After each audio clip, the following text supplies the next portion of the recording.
Bienvenue dans cette nouvelle revue de moi-même, Raph Laurent-Duc. Cette fois-ci, Elite 1 de la gamme Power of the Prime de classe Voyageur, qui est un léger remodelage de Starscream qui est sorti dans la même gamme.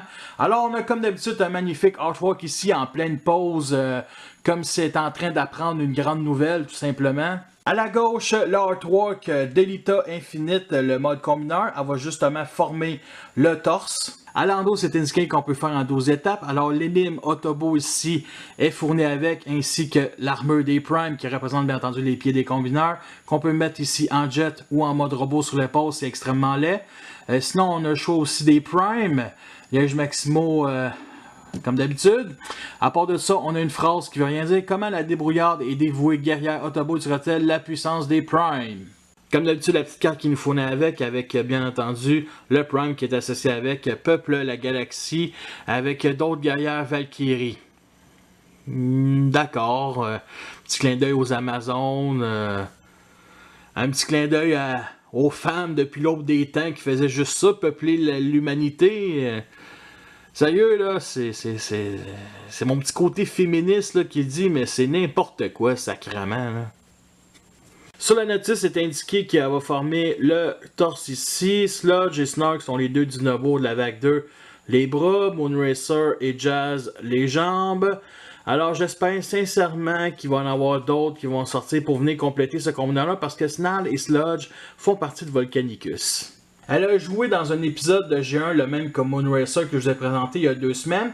Et il y a eu quand même quelques jouets à travers les années avant d'avoir celui-là. Alors le premier, c'est un exclusif de Transformer Club, qui est un repère de Thunder Blast, qui est un bateau Fambot de la gamme Cybertron. Qui était vraiment assez cool, là. Moi, je cherche le mot original. Et sinon, il a sorti pour le premier film Transformer un repeint Darcy et Nagon en moto avec les couleurs qu'on a pu voir dans G1. Ça a toujours été un certain rose, mais pas le rose clair de RC. Et dans G1, c'est une voiture Cybertron. Donc, je résume, les seuls 3 jouets qu'on a de ce personnage-là, c'est ce jet-là, un bateau et une moto, ok? Et on aurait pu prendre le moule de Moonracer qui est resté dans la même gamme que je vous ai présenté il y a 2 semaines. Mais non, il fallait avoir notre combineur Fambot qui sera sûrement incomplet. Et vu que c'est la chef des Fambots, ben il fallait que ça soit le milieu du torse. Alors, il n'y avait pas vraiment de voiture de classe voyageur dans tout ce qui avait sorti, fait qu'il fallait rentabiliser un moule. Soit ils prenaient un camion de pompiers, ben vu qu'ils l'ont déjà fait avec Inferno qui sort dans la vague 3, ben ils ont pris le moule de Starscream qui ne fit pas avec ce personnage-là. Selon TF-Wiki, c'est un jet cybertronien, d'accord, mais non, c'est juste un F-15 avec des trous dans les ailes. Honnêtement, c'est un peu ridicule aussi. Et pourtant, Hasbro a déjà fait ça, là, reprendre un jet moderne puis le mettre en cybertronien. Je pense à Scattershot qui avait repris de Silverbolt. Il y avait aussi des trous dans les ailes. Puis le nez de l'appareil, c'était vraiment du cybertronien. Il y avait même un petit cockpit pour humains. Mais tu sais, Scattershot a réussi où est-ce qu'Elite 1 a échoué, là, carrément. Et comme Starscream, il partage le même undercarriage dégueulasse de ça, fait qu'on a les pieds ici qui sont repliés. On a les bras ici autour des ailes, ça me dérange moins. C'est gigantesque, l'énorme poitrine ici.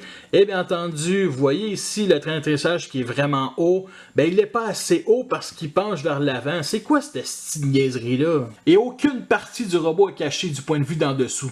Côté couleur, on a un rouge qui nous rappelle beaucoup celle des Technobos.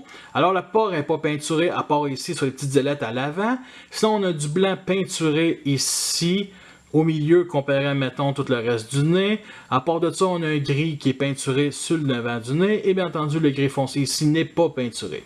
Et on retrouve un bleu métallique ici pour le cockpit. On a ici ses initiales sur les petites ailes à l'arrière, ainsi que son nom en plus petit. Et vous remarquez que les réacteurs n'ont pas vraiment des détails à l'intérieur, malheureusement.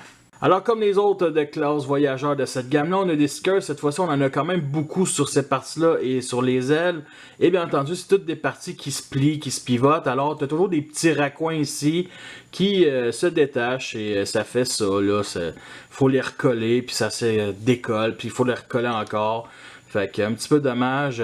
Alors, ça sort quand même métallique. Ça fait cybertronien. Mais j'ai quand même vu beaucoup de gens les enlever parce qu'honnêtement, ça se complique bien trop la vie. Bien entendu, toute l'arrière est ici comme le reste du jet. Deux symboles Autobot ici. Il y a quand même beaucoup de détails ici par-là. Alors, il y a aussi plein des petits écriteaux comme Ariel Evolve, qui veut dire l'évolution d'Ariel, vu que c'était son nom avant qu'elle devienne Elita 1. Elle a à peu près le même genre d'histoire qu'Optimus Prime, c'est juste qu'elle ne devient pas un Prime. Puis c'était la petite amie aussi d'Orion Pax, Ariel. Alors, il y a des no-step ici, no-step, no-step. Et il y a bien entendu un mech Assess ici, assez spécial, warning. J'aurais aimé ça qu'ils appellent ça mech Asso. Ça aurait été tellement drôle, un petit clin d'œil. Et bien entendu, d'autres stickers ici à l'avant, Elita 1. Et sérieusement, là on voit bien son nom. Si on fait pas gaffe, il dirait des dents. Tu sais, des fois il y a des jets qui ont comme des dents sur le cockpit avant, là, un peu assez spécial, là, des dents de requin, whatever, là, de crocodile, tout ça. Puis ça me faisait un peu penser à ça. Si je saurais pas lire, je dirais que c'est ça. Toute cette partie-là ici va devenir le devant du torse en mode convenant. Alors j'ai rajouté un symbole Autobot parce que je trouvais que ça manquait de détails de symboles dans ce mode-là. Alors il y a une petite porte ici, juste derrière le cockpit, pour mettre l'énigme Autobot ou un Prime Masters. Et vous avez remarqué que ici le devant, ça tient, mais ici à l'arrière il y a un petit espace, un petit peu dommage. On a aussi des pegs de Prime Masters sur les ailes, dont une là, là et là, dont 6 en tout. Et vu que c'est un avion de chasse, ben, il y a des armes, fait qu'on a des petits canons ici qui sont installés sur chaque barre, ça lui rend super bien. Par contre, en mode robot, c'est une autre histoire. Alors, si vous n'aimez pas cette configuration-là, on peut les mettre ici en dessous des ailes, il y a des trous 5 mm. Par contre, j'aime moins ça et ça fait beaucoup plus discret. On peut venir installer les armures des Prime ici en dessous des ailes, mais c'est ridicule. Et sur chaque bord du cockpit, on a comme ici des petits canons, par contre, ça manque de détails. Comparaison avec toutes les autres fembots Chug que j'ai dans ma collection, ainsi qu'Alphatrion ici en haut à gauche. Alors il y a Chromia, Moonracer, RC, Windblade et Slash. Avec son amoureux de toujours Optimus Prime classique MK. Avec le premier jet de classe voyageur Jetfire. Et avec ma seule autre figurine d'Elita 1 dans ma collection, alors c'est bien entendu l'Européen Darcy Nagon qui est sorti dans le premier film. Et ça me fait penser qu'il y a déjà sorti une figurine d'Elita 1 à travers la gamme On for the Decepticons, qui était un Européen de Chromia de la même gamme, Roger Farlen, et que je trouvais qui était sans intérêt. Nous sommes rendus à la transformation et il ne ressemble pas grand chose. Alors on vient ici plier les ailes à l'arrière, rentrer le train d'atterrissage, on vient ici déclipser le nez de l'appareil et on vient le glisser et le clipser ici au centre avec ces deux pegs là. On pivote ces deux panneaux là comme ça. Ensuite les ailes ici, on les monte un peu sur cet angle là et on peut les mettre droites eux autres pour bouger. Même chose d'autre bord comme ça. Ensuite on vient ici tirer ce qui va former les jambes. Et pour venir les verrouiller, on vient ici les avancer comme ça. Vous entendez peut-être un petit bruit. Parfait. On les sépare. On descend les pieds. Et pour venir verrouiller ici ces pièces-là, on vient monter les panneaux blancs comme ça. Puis ça va venir cacher un peu le côté du genou. Et on vient installer le petit peg rond ici sur le genou. Ça fait juste s'installer. Ok, bon, là ça tient. Ensuite, on vient ici reculer à l'arrière tout le backpack et on le pivote comme ça. Et après, on le rentre un petit peu pour venir le verrouiller. On pivote la tête. Et la voici en mode robot, et c'est pas si pire, ok? Je dirais que l'énorme point négatif, c'est ces putains de gros avant-bras ici. Sérieusement, ces gigantesques sont les mêmes que Starscream. Mais une chance qu'on a les canons ici sur chaque bord des épaules, qui rend ça un petit peu moins pire. Parce qu'on est tellement habitué aussi avec des canons dorsaux qui se plient sur les épaules, sur chaque bord de la tête. Je prends un exemple, mettons, Bruticus. Puis là, on a des canons qui sont pointés vers le haut. Je trouve ça cool, c'est pas l'idée du siècle, mais c'est bien, là, ça fait différent. Il y a eu des gens sur internet qui avaient un problème avec les pieds, c'était inversé tout simplement, alors checkez votre exemplaire si c'est pas le cas. Sinon, vous remarquez aussi des détails ici sur les tibias, pas grand chose, manque de couleur on va se dire, d'autres détails ici sur le côté. Et bien entendu, on retrouve les mêmes couleurs qu'en mode alternatif, comme le blanc ici qui est peinturé sur les pieds, ici aux abdos. Le reste, c'est pas vraiment peinturé. On a du gris peinturé sur les tibias et ici sur les épaules. Ça rend quand même assez bien. Et bien entendu, le rouge qui est très omniprésent. Et bien entendu, le rose qui n'était pas vraiment présent en mode alternatif. Et justement, le rose, c'est pas comme celui d'Arcee. C'est un rose qui va vers le beige. Je sais pas comment l'expliquer, là, mais vraiment là, un rose qui va vers le beige, là, tout simplement, c'est ce que je vais dire. Alors justement, vous voyez aussi d'autres stickers comme les symboles Autobot ici sur les épaules et d'autres ici qui sont écrits Ariel Evolved. Et bien entendu, celui à droite qui veut s'en aller, qui veut prôner son indépendance, mais ça ne marchera pas. Il est supposé aussi avoir d'autres stickers sur les avant-bras, puis la personne qui me l'a vendu a oublié de me dire qu'ils avaient enlevé parce qu'elle était tellement mal appliquée, puis ça j'y crois bien, qu'ils ont tout simplement enlevé, fait qu'il a oublié de me le dire, fait que je l'ai su genre au début de la revue, ça m'a fait chier un peu, mais j'y crois qu'il dit qu'il était mal appliqué. Alors, vous remarquez aussi la grosseur de ses boobs, c'est parfait. Et la tête est vraiment bien détaillée, alors on a un front jaune ici, un visage blanc, des optiques bleues qui sont vraiment très bien. On a ici des oreilles avec des genres de petites hélices à l'intérieur ou des pokéballs là. Ça manque un petit peu de détail. J'aurais aimé ça que ce soit une autre couleur. Et bien entendu les deux, je sais pas c'est quoi ça. On va dire des teats là, des teats sur la tête. C'est assez spécial, mais bon, ça fait partie de son look depuis G1. Pour les articulations, on a la tête ici qui est sur bas joint. On a ici les épaules qu'on peut pivoter. Les bras, on peut les monter comme ça. On a un pivot. On peut plier aussi au coude 90 degrés. La main est fixe. Et vous remarquez qu'il y a un trou ici qui sert à connecter les jambes en mode combineur. Alors l'articulation ici, quand on lève, c'est très tête, en tout cas mon exemplaire. Sinon, on peut bien entendu lever ici vers l'avant, vers l'arrière comme ça. À cause du backpack, c'est très limité. Sinon, on a un pivot ici. Et à chaque fois qu'on pivote ici au genou, ben, il y a le panneau blanc qui se détache tout le temps, ok? Fait qu'il faut vraiment le tenir. Fait que ça se pivote 90 degrés vers l'arrière, sur cet angle-là ici vers l'avant. Et bien entendu, le pied ici, on peut le lever, mais c'est dû à la transformation. Alors pour le backpack, on le voit ici derrière la tête. Par contre, le fond il est blanc, fait que peut-être ça apparaît pas sur caméra. On a les ailes qui c'est très acceptable. Alors il y a tout ça ici qui est quand même assez gros, mais les ailes mis sur cet angle-là cachent un peu. Mais c'est assez gros le nez de l'appareil tout simplement. Alors, ouais. À part de ça, on a le trou pour mettre sur un stand Revoltech ici en dessous. Et pour ce qui est de la stabilité, ben quand même très bonne avec la grosseur des pieds, elle tombera pas. Alors voici un de ces deux flingues que nous vend avec. Alors très petit pour cette taille-là.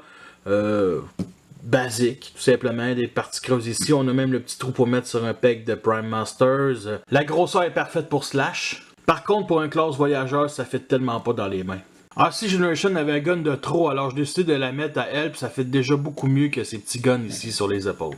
Je me suis acheté un kit d'armes de la compagnie sœur Belzebos du nom d'Iron Lady, et dans le kit, il y avait une grosse épée qui était destinée à Arcee Generation, mais de couleur noire ici, vu que la poignée fit dans la main de justement ce Arcee-là.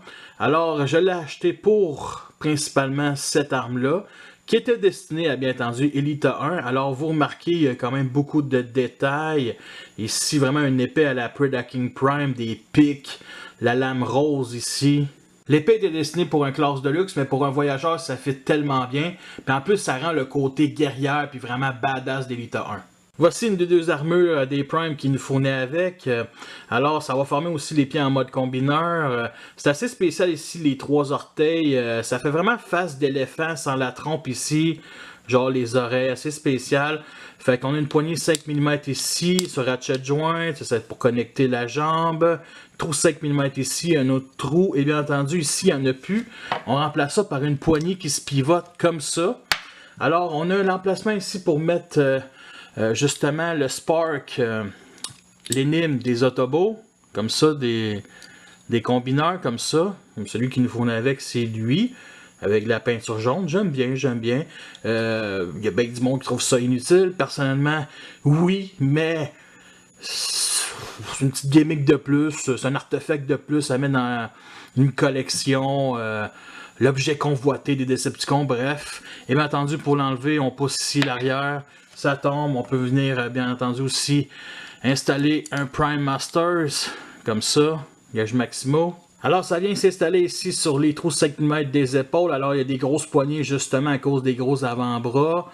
Alors ça donne ceci. Alors on peut justement les inverser pour ajouter ici une armure comme celle de Liège Maximo. Ça peut faire peut-être 3 griffes, mais vu qu'ils sont petites, on peut pas vraiment se défendre. Et bien entendu, on peut installer les canons dans les trous 5 mm.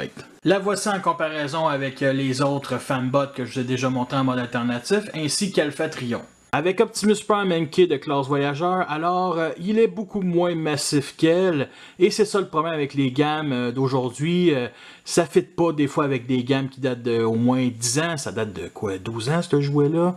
Alors elle fit beaucoup plus avec l'Optimus Prime, Power of the Prime de classe leader, ça c'est certain, et on sait c'est qui mène le couple, c'est sûrement pas Optimus. Avec Jetfire, qui est toujours aussi massif, et bien entendu l'autre Elite 1 Moviverse de classe Scout. On a regardé la transformation du mode combineur, alors on enlève les armes. On détache ici les gros panneaux, on pivote la main puis on sort le connecteur. Et on vient monter ce panneau-là et on le connecte ici avec ce petit peg-là. Comme ça. Et on monte le bras vers le haut. Alors l'autre bord c'est la même chose. Comme ça. On pivote, on recule et on clipse. On place tout le bras droit et on monte. Ensuite, on pivote la tête ici. Le panneau blanc qui tient la tête, on fait juste le pousser un petit peu. On pivote la figurine. On détache ici l'abdomen. On sort la tête du combineur et on pousse la tête ici du robot comme ça. Et on referme le plastron tout simplement. Ensuite, on remet ici toute la tête devant le plastron pour venir former le haut du torse. Alors, on remet ici les pieds comme ça. On écarte vers l'extérieur. On pivote comme ça. On détache les panneaux blancs. Et on vient glisser ces deux parties-là. Et ça va venir s'attacher avec le peg ici. Comme ça. Et c'est pas écrit dans la notice, mais moi je referme ici avec les panneaux blancs. Ensuite, on lève la tête. Ensuite, on revient sur l'autre bord. Alors, on pivote ici la partie centrale. Pivote aussi les bras pour former les cuisses. On lève ces panneaux-là et on vient les accrocher ici aux épaules.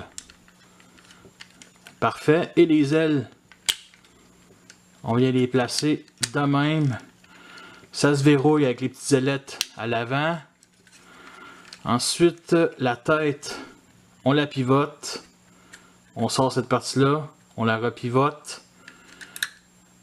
La place ici. Et on vient brancher ici ces deux pegs-là dans les deux trous, juste au-dessus du cockpit. Et nous l'avons enfin en mode torse. On rajoute les armes sur les cuisses et c'est son mode le plus réussi, malgré quelques défauts. Alors il y a des nouveaux stickers qu'on peut voir ici sur les cuisses, qui sont quand même métalliques ici, c'est écrit Power. Et vous remarquez aussi la forme qui était sur les avant-bras. Alors juste au-dessus, on a des symboles Autobot. On a les ailes ici qui cachent les initiales E1, mais ils ont été assez intelligents pour ajouter justement ici sur des stickers. Alors même si de face ça rend super bien, de côté il y a un énorme défaut, elle a une grosse bédaine. On a aussi comme l'impression que sa tête est vraiment renfoncée dans le corps parce qu'il y a ça ici qui est vraiment assez haut. Mais sérieusement, c'est un mal pour un bien parce qu'ici les réacteurs qu'on voit là, je trouve ça vraiment unique et spécial. Alors on peut venir installer ici l'énigme Autobot qui nous fournit avec dans le fond avec ce petit peg là ici derrière. Alors ça s'installe et ça bouge. Ça tient, mais vraiment, là, j'ai déjà Hunger puis Grimlock, là. C'est la pire connexion qu'on a. Puis, ouais, ça se détache assez facilement. Et si vous avez un Prime Master, on peut venir l'installer et ça tient mieux. À la base, évidemment, elle n'a jamais fait partie d'une équipe de combineurs. Alors la voici avec les Technobots. Alors, son nom, c'est soit Compiofinite ou Elitatron. Voici le genre de pause qu'on peut faire. Nous sommes rendus à la fin de cette revue. J'espère que vous l'avez apprécié. Vous avez vu les pour et les contre. Ce n'est pas une figurine que je vous recommande. En espérant un autre jouet dans les prochaines gammes, le fait qu'elle arrive sur taille à ce mode alternatif n'est pas une mauvaise idée, mais il existe déjà un autre personnage de même, Windblade. Alors son prix initial c'est soit 30 ou 40 $, et nous ça a monté depuis quelques semaines. Moi je l'ai payé 25 $. La qualité de plastique reste aussi égale que le reste de la gamme, et vous pouvez déjà voir ma galerie photo. Le lien va être en dessous dans la description. Fait que sur ça, je vous laisse et à la prochaine.